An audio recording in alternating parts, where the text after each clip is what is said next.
Jason Walker here, Walker Tea Review, and I know it's summer, I know it's hot, and you may be thinking, why would I bother with teas now? But you're actually missing out, or I should say rather, be thinking ahead.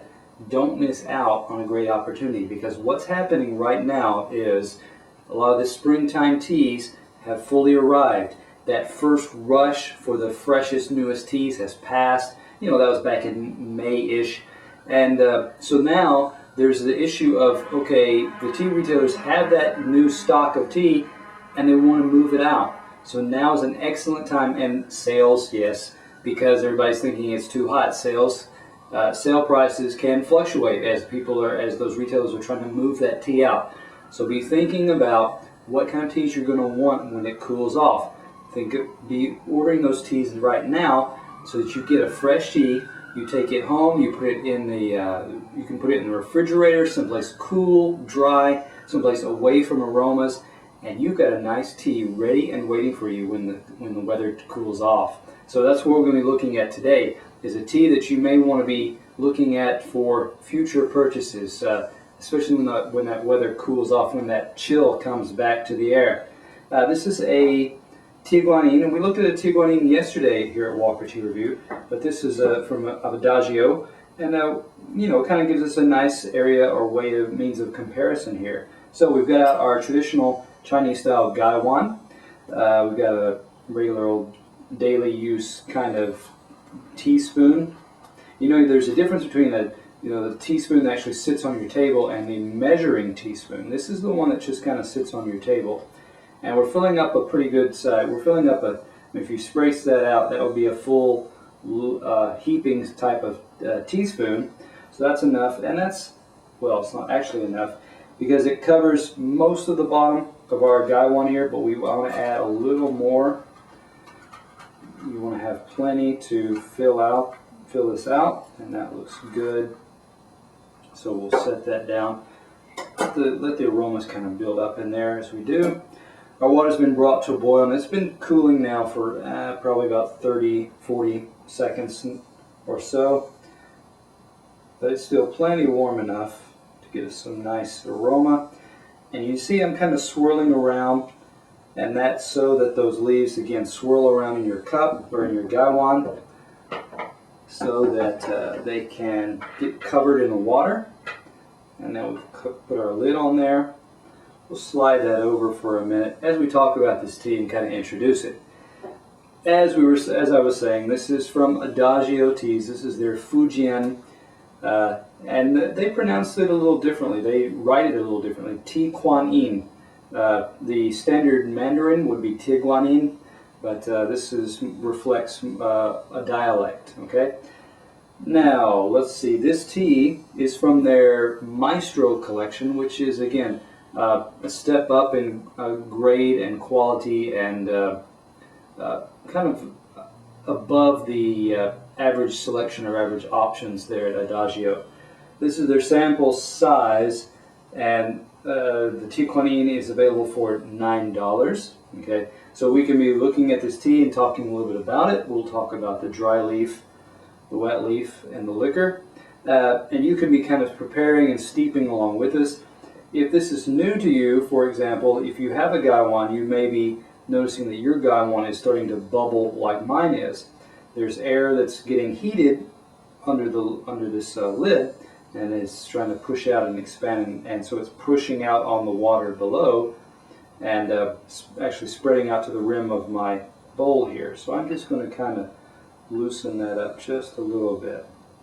There we go. And still, enough heat that's built up so that I've got a nice watertight seal along the rim here. Okay. Now, going back to the dry leaf for a moment.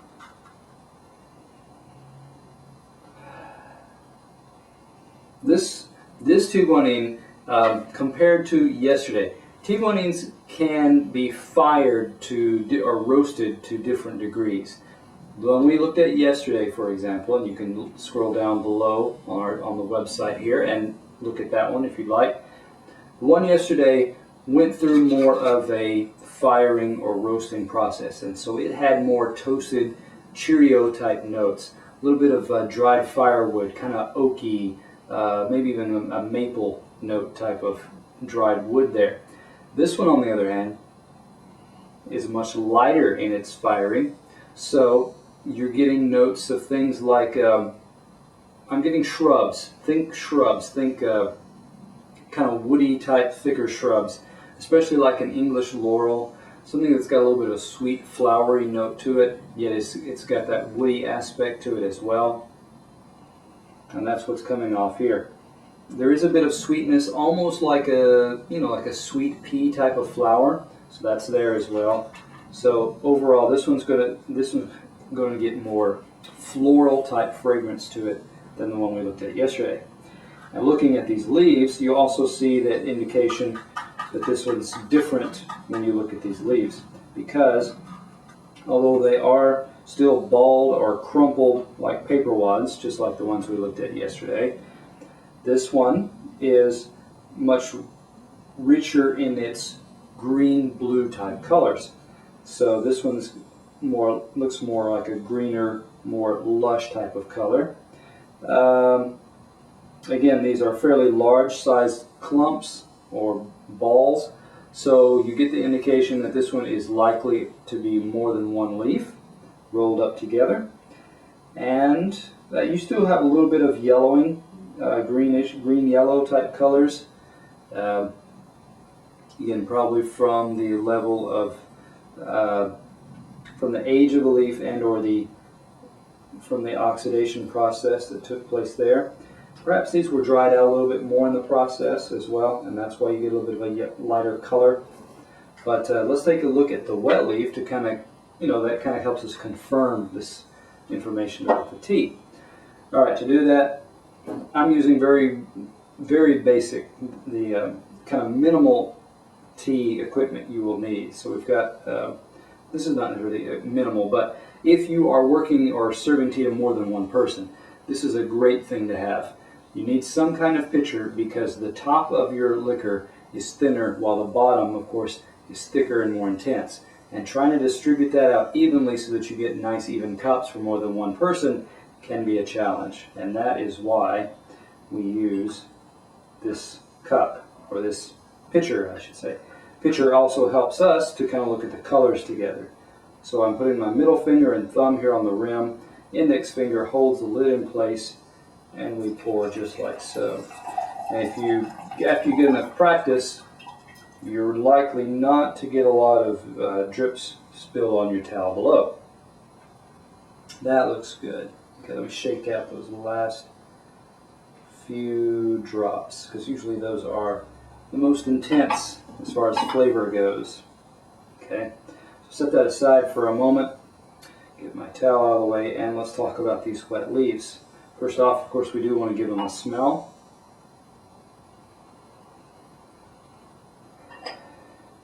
And if you're even going to go further, there were some people who would note smell with your right nostril, your left nostril, one by one, and then together.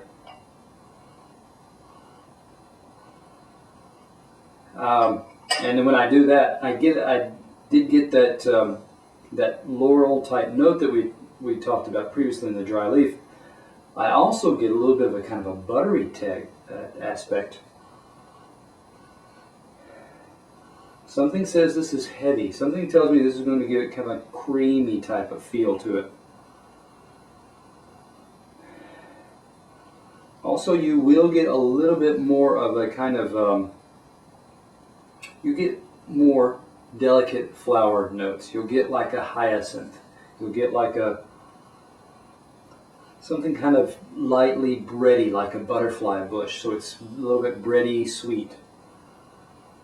Those are the kind of notes that you'll get off of this more lightly roasted tiguanyin. Okay. Now look at the leaves here for a moment. Our leaves here, we've got, just pulled out this first one. It's about 1 inch long, well, 1.5 inches, 1.25 inches there. Smaller size of leaf. A little bit, got a few tears in the leaf itself. Again, the tips, the very jagged tips of the leaf do have a little bit of redness or orange to them, indicating a little bit of oxidation. I am looking for indications of any pairs or sets of leaves. Here's another leaf, much larger this time. Again, torn somewhat, ragged along the edges as well. Rich color, dark green colors. This one actually has a little bit more elasticity to it, a little bit not really tough, but not too delicate either. So it did have it. You know, it just was a mature leaf would be the best way to say it, but not a leathery leaf. Here's one that has mostly unfurled. This one's actually got a bit more elasticity to it, so I would say low to moderate levels of elasticity. Leaves again thicker here. This one's a little bit thicker. A little bit of, so we got some variation also in our thickness or quality, size of leaf here as well. So those are good three representative, I would say. Didn't get a lot of leaf pairs or sets, just kind of crumpled up ball type aspect. Looking at our liquor, yellow-green in its color, okay, bright, so it's got a good brightness to it as well. Some clarity, I mean it's a nice clear, not a murky type, okay.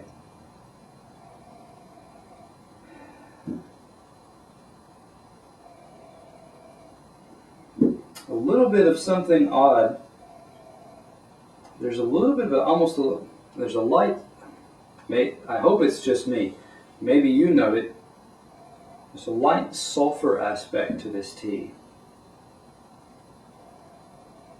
Okay, no, but with that, there is still a little bit of the floral aspect to it. Again, kind of woody, lightly floral. Let's give it a try.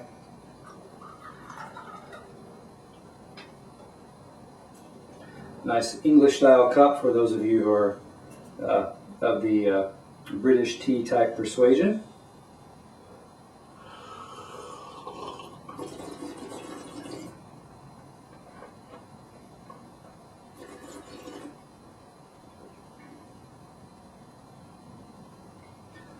The sulfur aspect did just kind of sweep up into my nose there. Initially dropped away pretty quickly.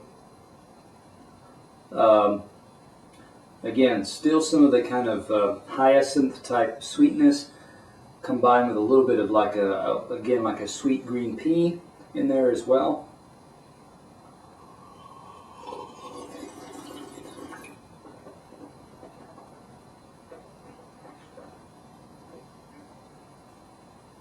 Again, that sulfur hit me again for the second time as I was swirling, traveled up into my nose again. Texture, body, it is giving a little bit, well, it's actually quite light, and what you're getting is not a heavy, thick, creamy type feel in the mouth, more astringent feel, especially towards the front of your mouth. And what's happening with the aftertaste,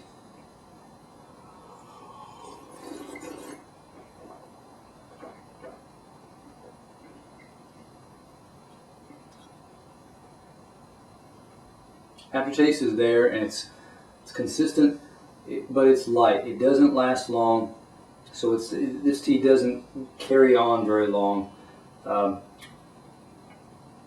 As it's cooling, it's beginning to carry a little bit longer. So this last sip that I took, it's staying with me a little bit longer. So as the tea cools, that's where it's going to be at its peak. Okay, but even at its peak, the texture still feels quite watery to me. It's not a thick type of feel to it.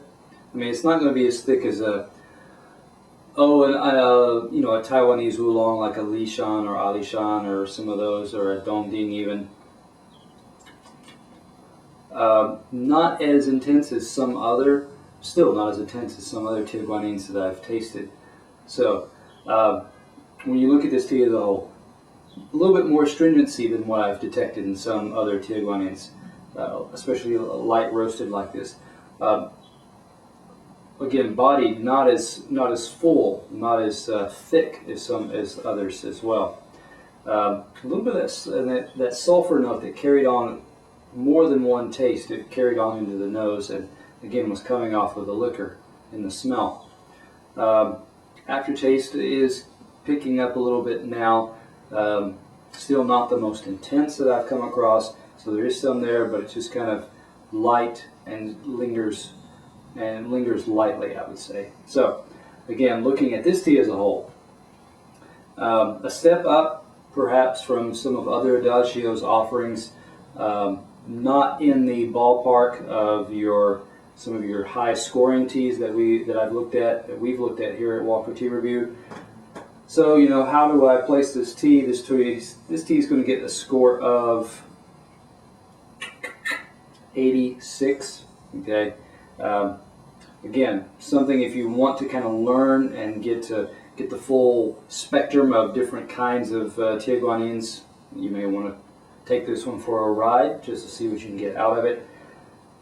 If you are wanting to kind of play around with a summertime, how should I say, a summertime cold tea, this could be a kind that you want to put into a pitcher. You know, put in 2 or 3 times the amount of leaf. That's my experience. 2 or 3 times the amount of leaf that you would normally put per cup.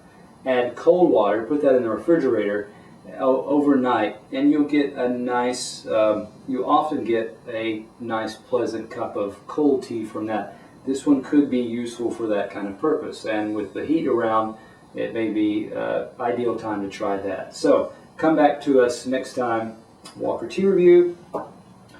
We're actually going to be looking at a Hawaiian tea, which you don't see a lot of. So that's new to you.